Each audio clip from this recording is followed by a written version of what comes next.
Earlier today, Operation Persist resulted in the arrest of a 34-year-old Terowie man for the murder of Martin Meffert 15 years ago. At the time of the murder, the suspect was 16 years of age and was related to Martin. From the investigation, we've been able to establish that Martin's death occurred between February and October of 2005, and subsequent to his death, the offender and another man and a woman were involved in either stealing $136,000 from his account or laundering the proceeds of that. As I said, the offender was arrested around midday today and he's been charged at the Jamestown Police Station with murder, where he was remanded in custody, and he's been taken to the Port Pirie Police Station, where he'll be held in custody until he appears in court on Tuesday morning. The investigation focus now is shifting from the accused and is firmly focused on a man and woman from Terowie who we believe impeded the investigation and or took part in the theft or the money laundering activity. By way of background, I can tell you that Martin was a 23-year-old lad on a disability pension who had lived in Terowie for a period of time.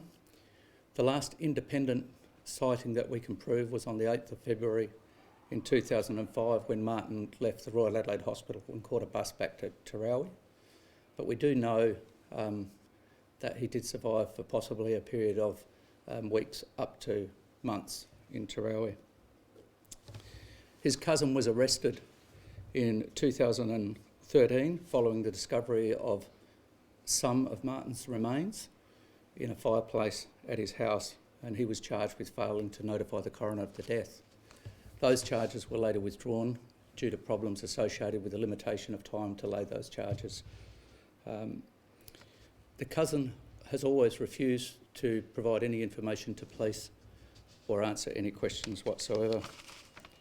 We know that between 2005 and 2013, so over a period of 8 years, his bank SA account was systematically milked on a fortnightly basis, and that to facilitate the ongoing theft of that money, the offenders had to create another identity for Martin Meffert at the local Peterborough Post Office. The last transaction was 3 days before Martin's remains were found, and then obviously once his remains were found, the offenders stopped stealing the money from that account.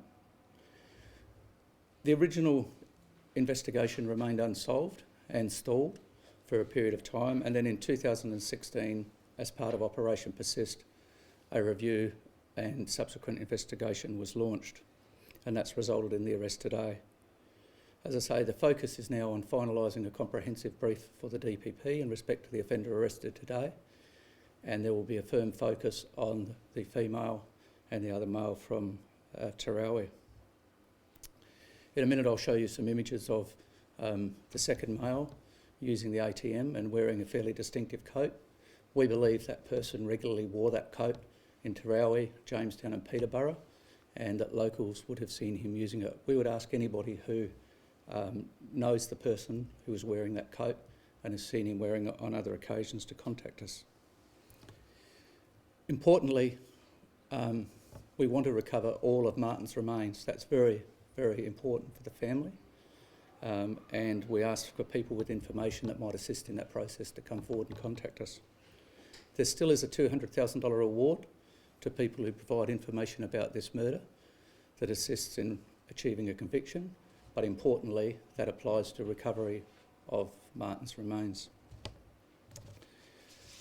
Martin's dad has asked me to read a statement he's prepared to you, and I'll read that now, but these are the words from Martin's dad. Martin was a dearly loved and missed son and brother. Although I am relieved that a person has been arrested for his murder, I will not find more relief until the person is behind bars for the rest of his life. My wife and I have very fond memories of Martin from when he was a boy, and saddened by the loss of contact in the years leading up to his death. We are so grateful that the police have never given up on this investigation into his murder, and are very pleased that an arrest has been made today. We can only urge, if anybody has any information about Martin or any other murder, that they come forward and tell the police now. I'm happy to take some questions. Was he charged as an adult if he was 16 at the time of the crime? Yeah, he was 16 years old at the time, and we made application to the Director of Public Prosecutions, who approved for him to be charged as an adult at the outset, which will mean he will appear in the Port Pirie Magistrates Court, and from his first court appearance will be dealt with as an adult. Can you tell us about the other two people? Are they related as well? Are they friends? They are related. They know what they've done. They can't unravel what they've done in the past, and we will do everything we can to unearth sufficient evidence to put together a brief against those people. And the person charged today wasn't the person seen accessing money in 2013, is that correct?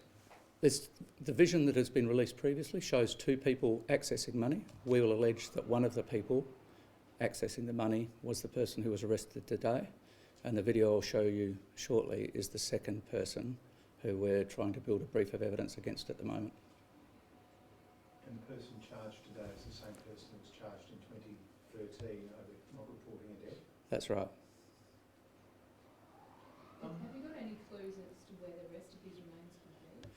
We've searched a number of places. We searched a well out at Mulga Valley, which is just out of Terowie. We searched a number of places in Terowie and conducted a number of excavations.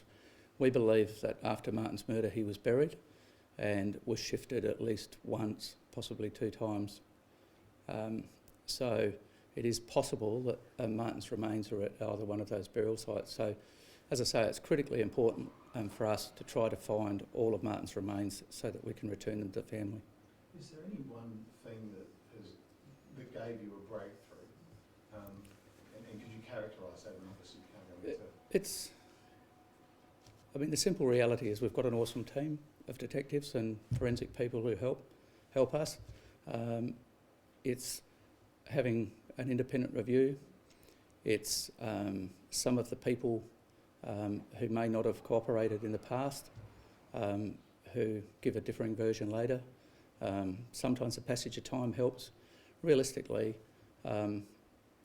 it was completely redoing the investigation, speaking to other people, getting people to cooperate who may not have in the past, and it's a case where everything's come together nicely, but that doesn't happen all the time.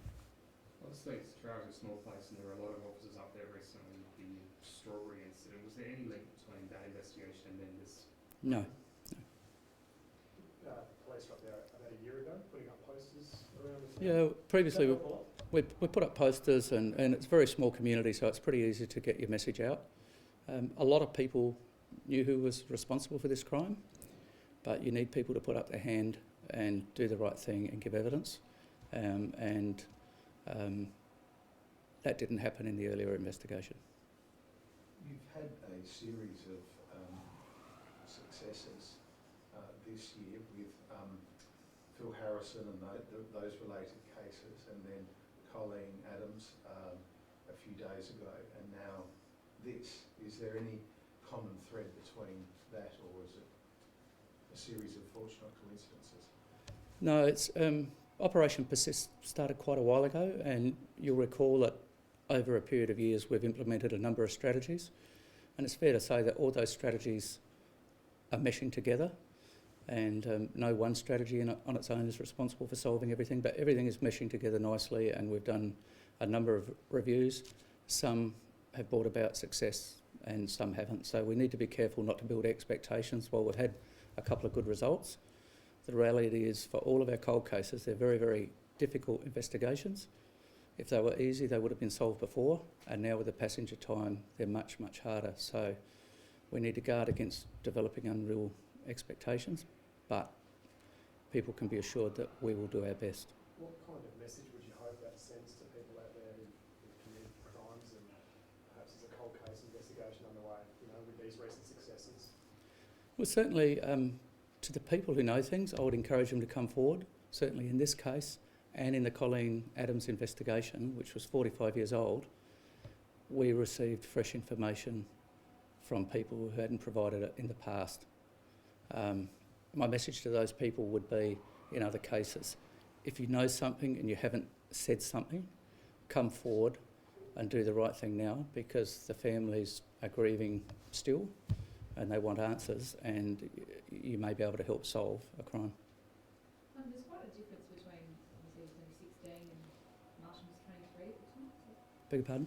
Martin was 23 at the time and the cousin was 16. Yeah.